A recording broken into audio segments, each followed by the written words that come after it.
আত্মঘাতী বোমা হামলা বা সুইসাইড বম্বিং খুবই ভুল শব্দ এবং ভুল ধারণা। এটাকে একটা নির্দিষ্ট শব্দ দিয়ে ভুলভাবে সবার কাছে পেশ করা হয়। আসলে এটা শহীদ হওয়ার একটা উপায়, যা নিয়ে ইসলামেও বলা হয়েছে। মেরুদণ্ড ঠান্ডা করা এমন ভয়াবহ একটি ভিডিও বার্তা প্রকাশ করেছে ভারতীয় গণমাধ্যম এনডিটিভি। তবে এই ভিডিওটির উৎস নিয়ে নিশ্চিত নয় সংশ্লিষ্টরা।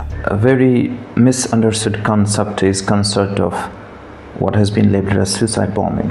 লালকেল্লা বিস্ফোরণের এক সপ্তাহ পর হোয়াইট কলার টেরোরিস্টের অন্যতম সদস্য ডক্টর উমর মোহাম্মদ ওরফে উমর উন নবী তার রেকর্ড করা এক ভিডিওতে ব্যাখ্যা করছেন ইসলাম ধর্ম অনুসারে শহীদ কিভাবে হওয়া যায় এবং আত্মঘাতী বোমা হামলা কোনো হামলা নয়, বরং জিহাদের নামে শহীদ হওয়া। তিনি আরও বলেন, কেউ কখনো জানে না কার মৃত্যু কিভাবে হবে, সুতরাং মৃত্যু নিয়ে ভয় পাওয়ার কিছু নেই। আর সুইসাইড বম্বিং নিয়ে অপরাধ বোধ করার তো আরও কিছু নেই। যদিও ইসলামে আত্মহত্যার বিন্দু মাত্র অনুমতি আল্লাহ পাক দেননি, তবুও ডক্টর উমর মোহাম্মদ তার ধারণাকে প্রতিষ্ঠিত করতে যেন মরিয়া।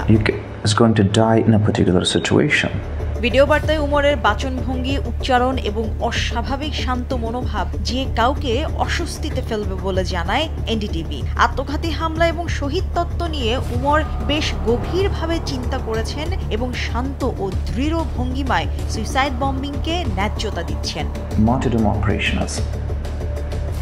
দিল্লি বিস্ফোরণ ষড়যন্ত্র নিয়ে একের পর এক চাঞ্চল্যকর তথ্য উঠে আসছে। ভিডিওটির একটি বিষয় স্পষ্ট যে দিল্লির লালকেল্লা বিস্ফোরণের ঘটনাটি সুপরিকল্পিত।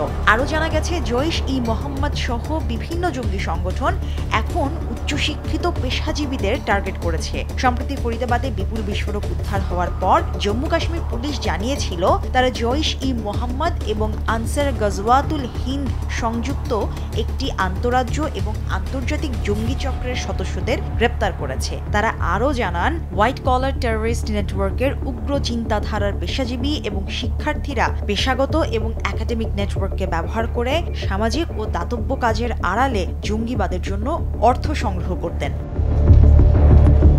মুশরিফা নুজাত, দেশ টিভি।